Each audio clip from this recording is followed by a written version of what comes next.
Hello hello, मैं फिर से आ गई। और एक मिनट, मैं अपना प्लान भी बाद में बताऊंगी। पहले तो मुझे ये जानना है तुम लोगों से, तुमको मेरे खुश होने से प्रॉब्लम क्या है भाई? क्या दिक्कत है? मैं खुश ना रहूँ? अच्छी नहीं लग रही खुश होते हुए? मतलब कोई मर जा रहा है तब तुमको प्रॉब्लम हो रही है, कोई खुश है तब तुमको प्रॉब्लम है। प्रॉब्लम ही प्रॉब्लम है। मतलब मैं खुश हूँ, अच्छे से दांत दिखा दिखा के बातें कर रही हूँ, तो तुमको अच्छी नहीं लग रही है? एक तो मैं इस बैकग्राउंड में इतना एकदम ब्लेंड हो चुकी हूँ, पता भी नहीं चल रही। हाँ, तो हाँ, मेरी खुशी से तुम लोगों को इतनी ज़्यादा प्रॉब्लम है यार। मैं बात ही ऐसे करती हूँ भाई। अब ठीक है, सबको टेंशन होती है, मुझे भी टेंशन है, मुझे पता है मेरा नहीं होना है इस बार, फिर भी I am happy. Why not to be happy? गलत इंग्लिश बोल दी, कोई बात नहीं, थोड़ा बहुत चलता है। अब 3 बार नीट देने के बाद तो इतना भी नहीं बचना चाहिए मेरे पास, तो फिर भी बचा है। बट फिर भी तुम लोग मेरी खुशियों से इतनी प्रॉब्लम भाई। सिर्फ मेरी खुशी, मेरी मैं दांत दिखा के बातें कर रही, उसी पे कमेंट आ रहे हैं कि अगर ठीक है, सबको टेंशन होती है, ठीक है, मैंने 25 पूरा पूरा साल, पिछला साल रोते हुए गुजरा, क्या फ़ायदा हुआ? सिलेक्शन हो गया? नहीं हुआ। और क्या मैं फिर से वही करूँ? मुझे पता है नहीं होना है, बट मैं मेंटली मैं प्रिपेयर थी उस चीज़ के लिए भाई, कि मेरा नहीं होना है। मान लो ठीक है, इस बार मैं सोच रखी हूँ कि ठीक है, मैं वर्स्ट केस हमेशा लेके चलती हूँ, क्योंकि जब मैं वर्स्ट केस लेके चलती हूँ ना, तो मेरे साथ जो भी होता है वो मुझे अच्छा लगने लगता है कि यार क्योंकि मैं सोच के इससे बुरा क्या ही होगा। और सही बात है, मैं जो सोचती हूँ वो 7 जन्म में कभी ना होने वाला, फिर भी तो बस यही है कि मेरी खुशियों से तुम्हें इतनी प्रॉब्लम हो रही है। और रही बात कि मैं एक्सेप्ट कर चुकी हूँ, मैं मानती हूँ कि ठीक है, मुझे पता है कि ठीक है, मान लो नहीं होना है मेरा इस बार, ठीक है, कि ठीक है, मैं मान के चलती हूँ कि 640 से कम तो कट ऑफ नहीं ही जाएगा, जैसा पेपर आया है, या फिर जैसे लेवल की प्रिपरेशन की थी सारे बच्चों ने, तो मैं मान के चल रही हूँ कि भाई नहीं जाएगा, 635 से कम तो नहीं जाएगा। और मैं कहाँ 628 पे। और 628 से याद आया कि मैंने एनटीए वाली आंसर की से भी मिला लिया, और मेरा वही 628 ही बन रहा है। और वो जो सिग्निफिकेंट फिगर के बारे में जो क्वेश्चन पे इतने कंट्रोवर्सी हो रही है, तो मेरा वैसे भी गलत था। किसी की भी आंसर की से लगा लो, मेरा वैसे भी गलत था वो क्वेश्चन, तो मैं तो I am out of it. तो बस ये हो गया। अब मेन मुद्दे की बात करते हैं, प्लान बी।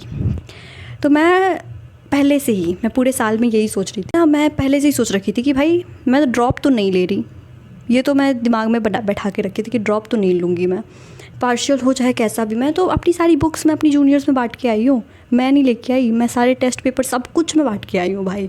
किसी को टेस्ट पेपर दे दिया, किसी को पिछले मॉड्यूल से दिया, कुछ भी सबको बांट दिया। लेकिन नहीं, बस मैं एनसीईआरटी लेके आई, क्योंकि उसके साथ तो फीलिंग्स जुड़ी है भाई, उसको नहीं छोड़ सकती। तो और तुम लोग पिछले वीडियो में बोल रहे थे ना कि ज़्यादा मतलब खुश दिख रही हो, खुश दिख रही हो। मैं रहूँगी खुश, क्यों ना रहूँ खुश? तुम बोलो तो ना रहूँ खुश, तुम जो बोलो बोलो। हाँ, ये ज़्यादा हो गया, दया बनती जा रही हूँ, छोड़ो।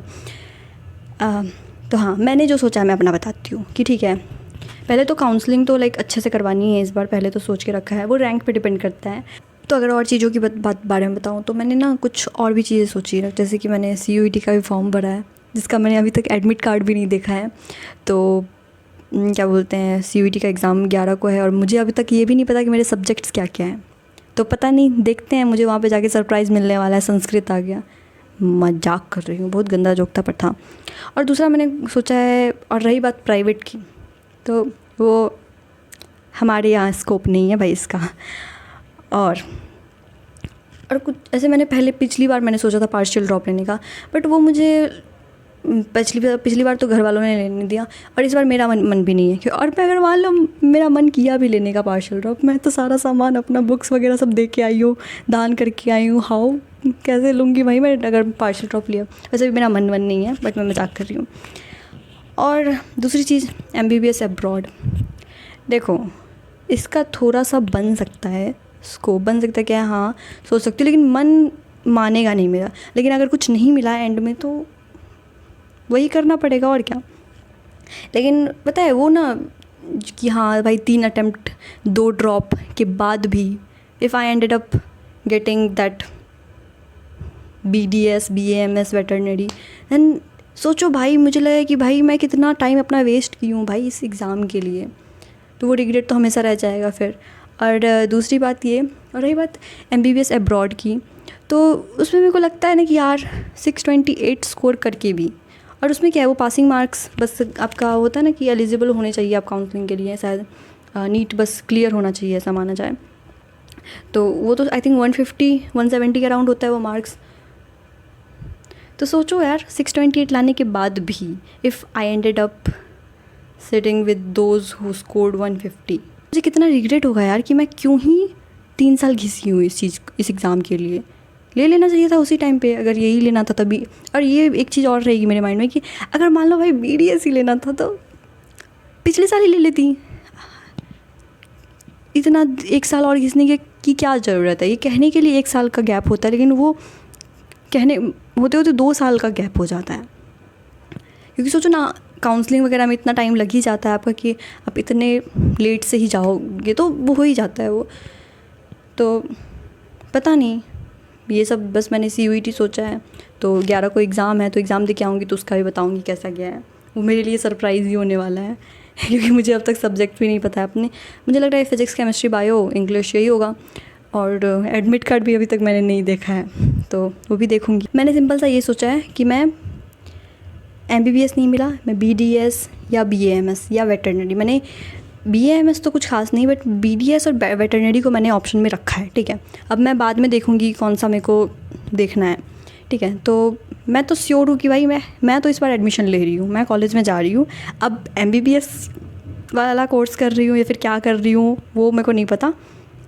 भगवान की कृपा से अगर हो गया तो बहुत अच्छी बात, लेकिन मैं मान के चल रही हूँ कि नहीं होगा। क्योंकि देखो यार, कि मैं जिसका सुन रही हूँ 600+, जिसका सुन रही हूँ, कमेंट में ही देख लो, मेरे पिछले वीडियो के कमेंट में जिसका देखो 600+। तो 600+ में ही इतने स्टूडेंट्स हैं कि क्या बोलूँ। और नेक्स्ट वीडियो मैं बनाने वाली हूँ कि जिसमें मैं बताऊँगी कि मेरे LN के टेस्ट में, मोशन के टेस्ट में क्या मार्क्स रहते थे, और एक्चुअल नीट में जो आया वो तो पता ही तुमको। तो टेस्ट मार्क्स और इसके मार्क्स में मैं डिफरेंस बताऊँगी, ठीक है। और मैंने ना शायद पिछली वीडियो में मार्क्स तो रिवील किया, लेकिन अपने लाइक इंडिविजुअल मार्क्स नहीं बताए, ठीक है। तो मैं आज इंडिविजुअल मार्क्स बताती हूँ। फिज़िक्स में पेपर तो मैं रखती यार फिर से, चलो कोई नहीं, मुझे अच्छे से याद है।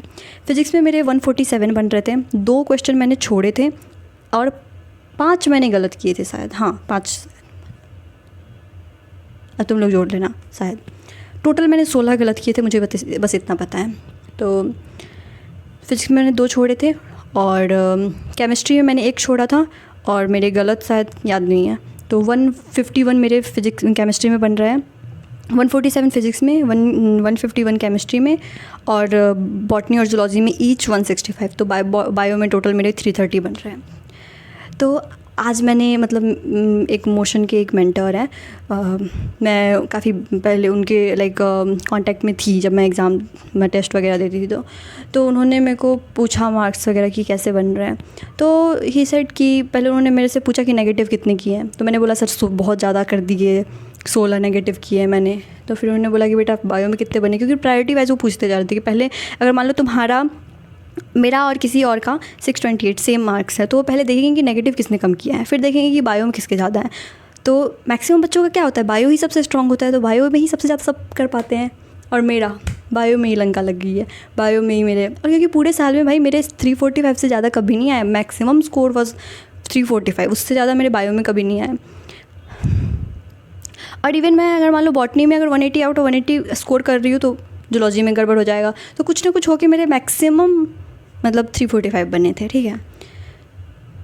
तो बस मैं यही बना रही हूँ कि भाई अगर 10 नंबर भी अगर ऐसे ओवरऑल मतलब बायो में अगर थोड़ा सा ज़्यादा हो, तो बायो में मैंने 6 गलतियाँ करी, ठीक है। टोटल मिला के मैंने एक भी नहीं छोड़ा था, मैंने 6 गलतियाँ करी टोटल। तो अगर थोड़ा सा भी यार मैंने, बट हो सकता है तुम लोगों को आज मैं ज़्यादा खुश नहीं लग रही हूँ। क्यों? क्योंकि मैंने आज ज़िंदगी में पहली बार आईब्रो बनवाया मतलब खुद से बनाया, लाइफ में पहली बार बनाया, और वो भी खुद से बनाया, और थोड़ा सा ख़राब कर लिया ना, ख़राब कर लिया। तो इसीलिए मैं ज़्यादा हंस नहीं रही हूँ, नहीं तो जैसे पिछली वीडियो में हंस रही थी ना, इतने टेंशन के बावजूद।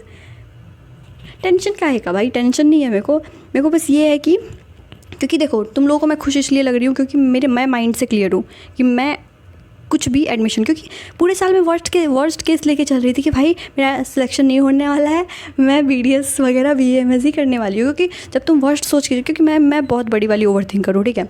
और मैं ना जो चीज़ें 7 जन्म में भी नहीं होने वाली, मैं वो सोच के चलती हूँ, ठीक है। लेकिन फिर जब मेरे साथ जो होता है ना, वो मेरे को अच्छा लगने लगता है कि मैंने तो क्या क्या सोचा था, ये तो अच्छा ही हुआ है, तो मुझे ये लगने लगता है। इसीलिए तुमको लग रहा है कि मैं खुश हूँ, और मैं रहती भी खुश हूँ। I am always like this यार, मैं हमेशा खुश, क्योंकि मुझे लगता है कि I should talk to someone with the positive energy, थोड़ा सा हंस के बात करना। तो मैं ऐसे ही हूँ। अब तुम्हें अच्छा लगे ना लगे, it's up to you. But हाँ, कमेंट करते रहो, अपना प्लान भी ज़रूर बताना कि तुम क्या सोचे हो, ठीक है। इंडिविजुअल मार्क्स भी मैंने बता दिया और सब कुछ तो मैंने बता ही दिया। तो तुम्हें कैमरे का एंगल हो सकता है थोड़ा सा टेढ़ा मेढ़ा लग रहा हो, पहले से चेंज लग रहा हो, क्योंकि मेरे पापा मेरे लिए पानी पूरी लेके आए थे, तो वही मैं खाने गई थी, तो मैं खा के आ गई, तो थोड़ा सा कैमरा का एंगल थोड़ा सा हो गया होगा, क्योंकि मैं फ़ोन चार्ज में लगा गई थी ना। कितना ऑफ टॉपिक जाती है बे। तो बस वीडियो ख़त्म करते, नहीं तो मेरी बातें ख़त्म नहीं होंगी, क्योंकि मैं कंट्रोल करती हूँ अपने आप को कि ना बोल ज़्यादा बोल रही है। बट फिर लोगों को लगने लगता है मैं खुश हूँ, बहुत ज़्यादा खुश हूँ, फिर उनको प्रॉब्लम होने लगती है, इसलिए मैं नहीं बोलूँगी। क्यों बोलूँ मैं? चलो बाय। कमेंट में बताना तुम्हारा प्लान भी, और खुश तो मैं रहूँगी हमेशा। बाय।